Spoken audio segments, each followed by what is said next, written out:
Okay, so I'm going to say something that might sound a little strange, especially if you're deep into design school or just getting started as a creative. But you don't have to be the best in order to succeed.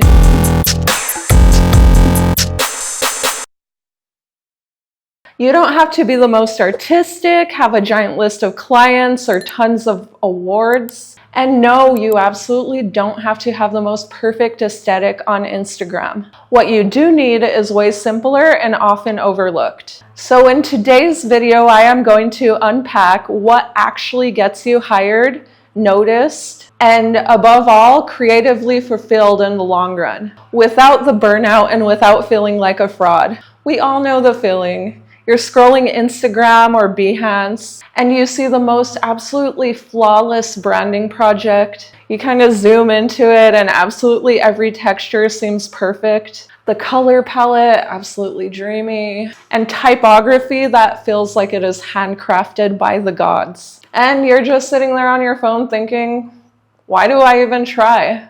I've had those moments, especially in uni, when I was surrounded by people who leaned super hard into conceptual design, and all the experimental work was really praised. My professor at the time, he really championed ultra-artistic expression. Think wild, abstract, and totally unmarketable stuff. And then there I was, someone who loved clarity, who wanted to design to communicate and not just to impress other designers. And I honestly started wondering if I even chose the right career. Like, is this what good design actually looks like? Am I just missing something? Spoiler alert, I was wrong. I was just surrounded by one specific lens of graphic design. And if you've been on my channel long enough, you should know by now that I believe that design is much bigger than that. Fast forward, and I was working as an in-house graphic designer in Malaysia. I was the only designer on the marketing team for a whole international school. And suddenly the lens was less about clever and artistic and more like, can multiple people actually read this? Can the admissions team actually use this? Is this poster something that would be eye-catching from across the room?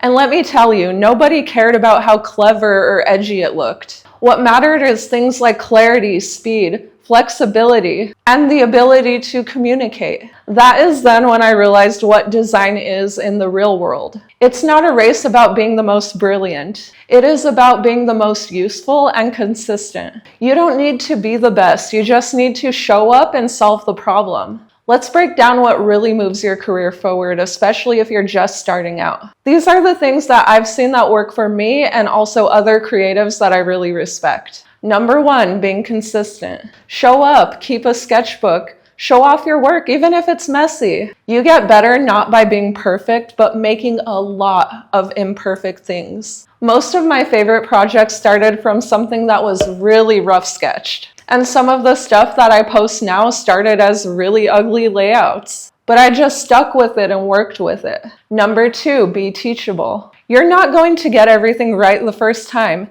And you know what? That's okay. The designers that get hired and then rehired, they take feedback like pros. They adapt and they're not very pretentious about their work. Ego is the biggest creativity killer in my opinion. And honestly, if you could let go of that, your work improves much faster. Number three, be easy to work with. Let's be real, creative industries are still very much people-driven. If you're kind, communicative, and respectful of people's deadlines, you're already in the top 20%. Most of my freelance clients come back to me because I was easy to talk to and reliable. Clients have straight up told me they like working with me. It just felt easy. And that's something that really sticks when you're building a long-term creative career. A quick reminder, most of what you see is the best possible version of someone's work. You're not seeing the rejected concepts, the late nights, the self-doubt.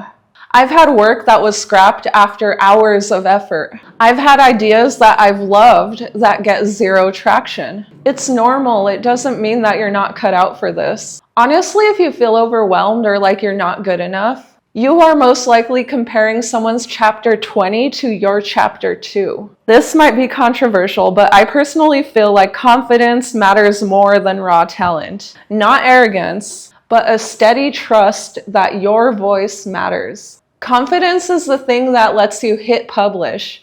It's the thing that lets you ask for better pay. Confidence is the thing that keeps you going when you're unsure about a project. And guess what? The beautiful thing is that confidence is buildable. If you're watching this right now and thinking to yourself that you're not confident, start small. Like posting a design that you like and asking for feedback, or even setting one creative goal per week. You will start building that trust with yourself over time. So here's your reminder from someone who's worked across the world, freelanced, been in-house, and doubted herself plenty of times. You don't have to be the best, you just have to be willing. Willing to try, willing to learn, and willing to believe that your voice matters in this space. If this is something that hit home with you, I would love to hear about it in the comments. I know this is a bit different than my usual content, but I really feel like this message is something that had to get out there. And if you're someone who would like to hear more talks about creative careers, confidence,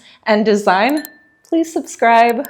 I've got more videos coming your way that could help you grow. Not just aesthetically, but hopefully mentally too. You got this. That's all for now. See you next week. Bye.